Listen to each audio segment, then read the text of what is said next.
ಎಲ್ಲರಿಗೂ ನಮಸ್ಕಾರ ಸ್ನೇಹಿತರೆ. ನನ್ನ ಯೂಟ್ಯೂಬ್ ಚಾನಲ್ಗೆ ಎಲ್ಲರಿಗೂ ಸ್ವಾಗತ ಸುಸ್ವಾಗತ.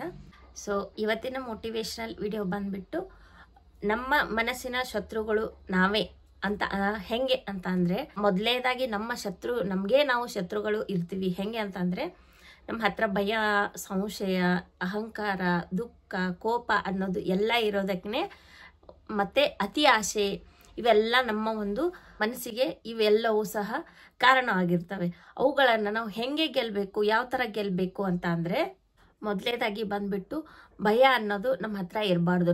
ನನ್ನ ಕಡೆ ಏನೂ ಆಗಲ್ಲ, ಮತ್ತು ನಾವು ಹೊಸದಾಗಿ ಏನೇ ಮಾಡ್ಬೇಕಂತಂದ್ರೂ ಅದರಿಂದ ನಾವು ಹಿಂದೆ ಸರಿಯೋದಾಗಲಿ, ಮತ್ತು ಬೇರೆದವರು ನಮಗೆ ಏನಾದರೂ ಅಂತಾರೆ ಅಂದ್ಕೊಂಡ್ಬಿಟ್ಟು ನಾವು ಭಯದಿಂದ ಹೆದರ್ಕೊಂಡು ಹಿಂದೆ ಸರಿಯೋದಾಗಲಿ, ಈ ಥರ ಎಲ್ಲ ಭಯದಿಂದ ಮಾಡಬಾರ್ದು. ನಾವು ಭಯಕ್ಕೆ ಪಟ್ಕೊಂಡ್ರೆ ಜಗತ್ತಿನಲ್ಲಿ ಮುಂದೆ ಹೋಗೋಕ್ಕಾಗಲ್ಲ. ಹೆಂಗೆ ಇದರಿಂದ ನಾವು ಹೆಂಗೆ ಗೆಲ್ಲಬೇಕು ಅಂತ ಅಂದರೆ, ನಾನು ಗೆದ್ದೇ ಗೆಲ್ತೀನಿ ಅನ್ನೋ ಒಂದು ಮನಸ್ಥಿತಿಯನ್ನು ಬೆಳೆಸ್ಕೊಳ್ಬೇಕು.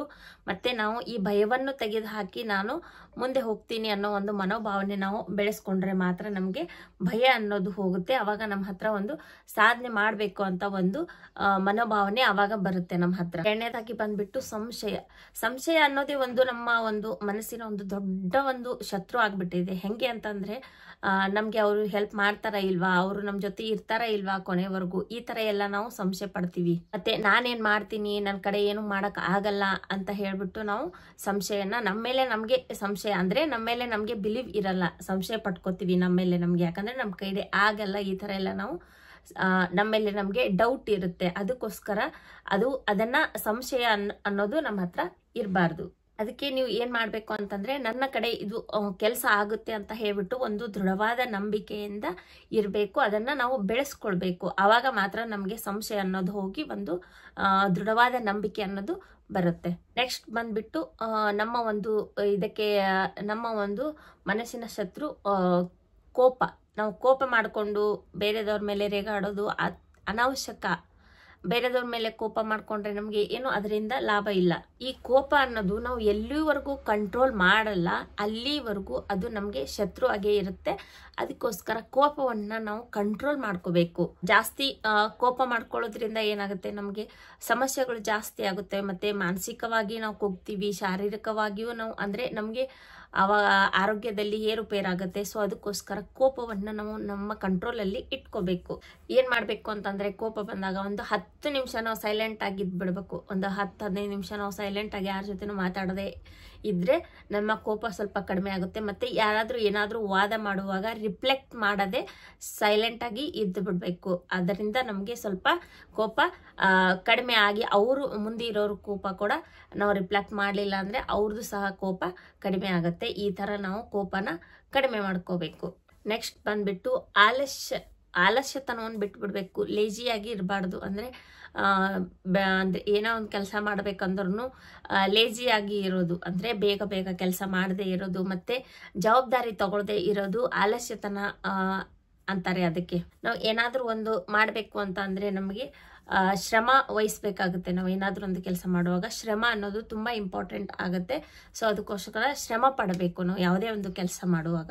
ಹೆಂಗಂತಂದ್ರೆ, ದಿನನಿತ್ಯ ನಾವು ಏನಾದ್ರು ಒಂದು ಪಟ್ಟಿಯನ್ನು ಮಾಡ್ಬೇಕು. ಅಂದ್ರೆ ನಾವು ಒಂದು ಲಿಸ್ಟ್ ಮಾಡಬೇಕು. ಅಂದ್ರೆ ನಾವು ಸಣ್ಣ ಕೆಲಸ ಆಗ್ಲಿ ಏನೇ ಇರ್ಲಿ ಅದು ನಾವು ಲಿಸ್ಟ್ ಮಾಡಬೇಕು. ಈ ಕೆಲಸ ಇವತ್ತು ಮಾಡಬೇಕು ಅಂತ ಹೇಳ್ಬಿಟ್ಟು ಅವಾಗ ನಮ್ಗೆ ಲೇಜಿನೆಸ್ ಅನ್ನೋದು ಹೋಗುತ್ತೆ. ಯಾಕಂತಂದ್ರೆ ನಮ್ಗೆ ಕೆಲಸದ ಕಡೆಗೆ ಗಮನ ಇರೋದ್ರಿಂದ ಲೇಜಿ ಅನ್ನೋದು ಹೋಗ್ಬಿಟ್ಟು ನಾವು ಕೆಲಸದ ಕಡೆಗೆ ಗಮನ ವಹಿಸ್ತೀವಿ. ಅದಕ್ಕೋಸ್ಕರ ಲೇಜಿನೆಸ್ ಅನ್ನ ಬಿಟ್ಬಿಡ್ಬೇಕು. ಆಲಸ್ಯತನವನ್ನು ಬಿಟ್ಟು ಮುನ್ನುಗ್ಬೇಕು.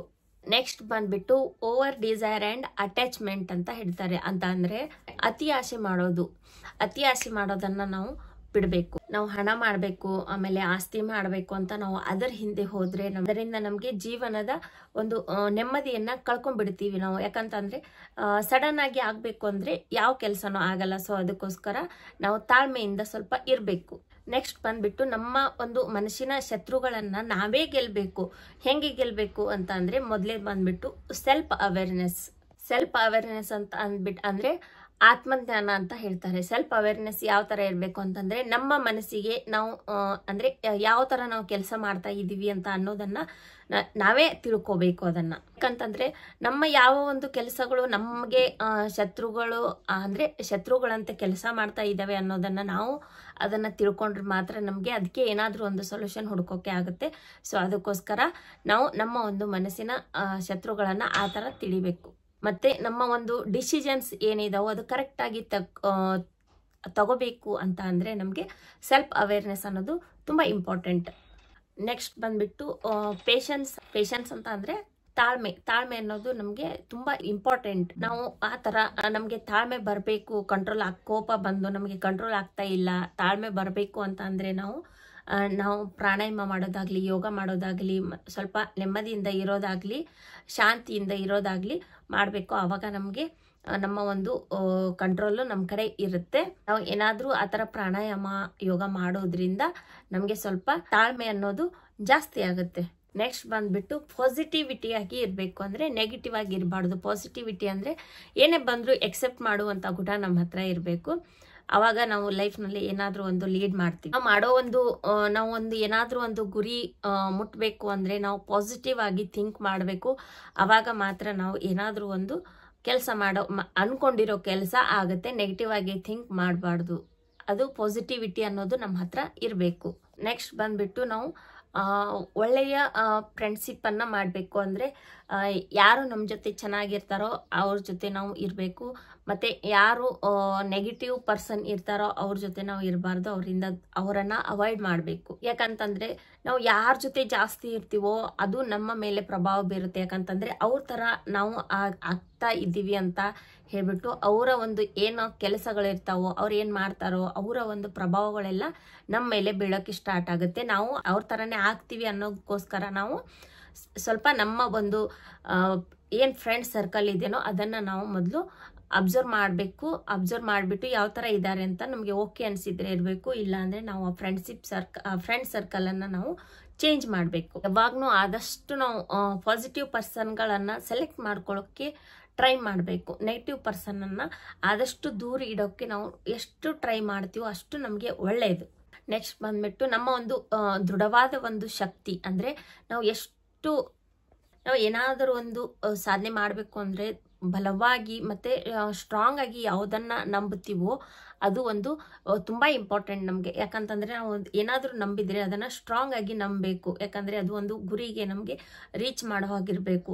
ಏನಾದರೂ ಒಂದು ಸಾಧನೆ ಮಾಡಬೇಕಂದ್ರೆ ಅದು ಮಾತ್ರ ತುಂಬ ಇಂಪಾರ್ಟೆಂಟ್. ಅದಕ್ಕೋಸ್ಕರ ಏನೇ ಒಂದು ಸಾಧನೆ ಮಾಡಬೇಕಂದ್ರೂ ಕೂಡ ನಮ್ಮ ಒಂದು ನಂಬಿಕೆ ಅನ್ನೋದು ಏನಿದೆ ಅದು ತುಂಬ ಇಂಪಾರ್ಟೆಂಟ್. ಅದನ್ನು ಬೆಳೆಸ್ಕೊಳ್ಬೇಕು. ನಾವು ಬೇರೆದವ್ರ ಬಗ್ಗೆ ಯೋಚನೆ ಮಾಡಲಿಲ್ಲ ಅಂತಂದರೆ ಅವ್ರು ಹಂಗೆ ಹೇಳಿದ್ರು, ಇವ್ರು ಆ ಥರ ಹೇಳಿದ್ರು ಅಂತ ಹೇಳ್ಬಿಟ್ಟು ಅವ್ರ ಬಗ್ಗೆ ನಾವು ಯೋಚನೆ ಮಾಡ್ತಾ ಕೂತ್ರೆ ನಮ್ಮ ಒಂದು ಗುರಿ ರೀಚ್ ಆಗಲ್ಲ. ಅದಕ್ಕೋಸ್ಕರ ಅದು ಯಾವುದೂ ಯೋಚನೆ ಮಾಡಲಾರ್ದೆ ನಾವು ನಮ್ಮ ಕೆಲಸನ ನಾವು ಮಾಡಿದರೆ ಏನಾದರೂ ಒಂದು ಜಯಿಸ್ತೀವಿ, ಒಂದು ಸಾಧನೆ ಮಾಡ್ತೀವಿ. ಒಂದು ಮನಸ್ಸಿನ ಶತ್ರುಗಳನ್ನು ಗೆದ್ದ ಒಂದು ಎಷ್ಟೋ ಉದಾಹರಣೆಗಳಿದ್ದಾವೆ.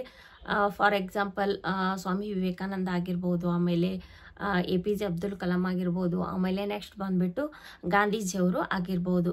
ಒಬ್ಬೊಬ್ಬರು ಕೋಪದಿಂದ ಒಂದು ಸಾಧನೆ ಮಾಡಿದರೆ, ಒಬ್ಬರು ಅವರು ಆಲಸ್ಯತನವನ್ನು ಬಿಟ್ಟು ಸಾಧನೆಯನ್ನು ಮಾಡಿದ್ದಾರೆ. ಮತ್ತು ಇನ್ನೊಬ್ಬರು ಭಯವನ್ನು ಬಿಟ್ಟು ತಮ್ಮ ಒಂದು ಸಾಧನೆಯನ್ನು ಮಾಡಿದ್ದಾರೆ. ಹೆಂಗೆ ಅಂದರೆ ನಮ್ಮ ಸ್ವಾಮಿ ವಿವೇಕಾನಂದರು ಭಯವನ್ನು ಬಿಟ್ಟು ನಿಂತರೆ ಮಾತ್ರ ಸಾಧನೆ ಮಾಡ್ತೀವಿ ಅಂತ ಹೇಳ್ಬಿಟ್ಟು ಆ ಥರ ಅವರು ಸಾಧನೆ ಮಾಡಿದ್ದಾರೆ. ಮತ್ತು ನಮ್ಮ ಗಾಂಧೀಜಿಯವರು ಒಂದು ಕೋಪದ ವಿರುದ್ಧ ಒಂದು ಶಾಂತಿಯ ಒಂದು ಶಾಂತತೆಯಿಂದ ತಾಳ್ಮೆಯಿಂದ ಗೆಲುವನ್ನು ಸಾಧಿಸಿದ್ದಾರೆ. ಮತ್ತೆ ಅದೇ ರೀತಿ ನಮ್ಮ APJ ಅಬ್ದುಲ್ ಕಲಾಂ ಅವರು ಅವರಿಗೆ ಆಲಸ್ಯ ಇಲ್ಲದೆ ಅಂದರೆ ಲೇಜಿತನ ಮಾಡದೆ ಅವರು ತಮ್ಮ ಒಂದು ಸಾಧನೆಯನ್ನ ಮಾಡಿದ್ದಾರೆ. ಸೊ ಇವರೆಲ್ಲ ಒಂದು ಉದಾಹರಣೆಗಳು ಅಲ್ವಾ. ಅಂದರೆ ಆ ಥರ ಎಲ್ಲ ಅವಾಗಿನ ಕಾಲದಲ್ಲಿ ಏನು ಫೆಸಿಲಿಟಿ ಇರಲಿಲ್ಲ ಅಂದ್ರೂ ಅವರು ಜಗತ್ತನ್ನು ಯಾವ ಥರ ಗೆಲ್ಬೋದು ಅಂತ ತಿಳ್ಕೊಂಡಿದ್ರು. ಮತ್ತು ಜಗತ್ತನ್ನು ಕೂಡ ಅವ್ರು ಗೆದ್ದಿದ್ರು. ಇನ್ನೂ ಕೂಡ ಅವರನ್ನು ನಾವು ನೆನೆಸ್ತೀವಿ. ಅಂದರೆ ಅವರೇನೋ ಒಂದು ಸಾಧನೆ ಮಾಡಿದ್ದಾರೆ ಅಂತ ಹೇಳ್ಬಿಟ್ಟು ನಾವು ನೆನೆಸ್ತೀವಿ. ನಾವೇ ಏನೇ ಒಂದು ಸಾಧನೆ ಮಾಡಲಿಲ್ಲ ಅಂದರೆ ಯಾರು ನೆನೆಸಲ್ಲ ಕೂಡ, ನಾವು ಯಾರಿಗೂ ಪರಿಚಯನೂ ಇರಲ್ಲ. ಇವಾಗ ಎಕ್ಸಾಂಪಲ್ ನಮಗೆ ತಗೋರಿ, ನಾವು ಯಾರಿಗೂ ಗೊತ್ತಿಲ್ಲ, ಯಾಕಂದರೆ ನಾವು ಏನೋ ಸಾಧನೆ ಅಂಥದ್ದು ಮಾಡೇ ಇಲ್ಲ.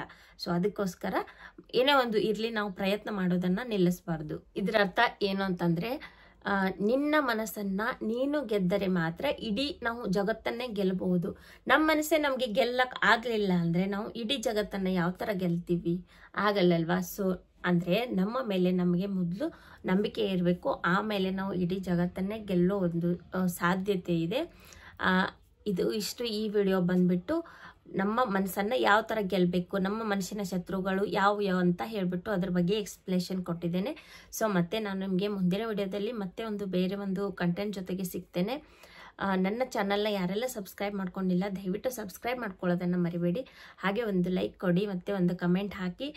ಬಾಯ್ ಬಾಯ್.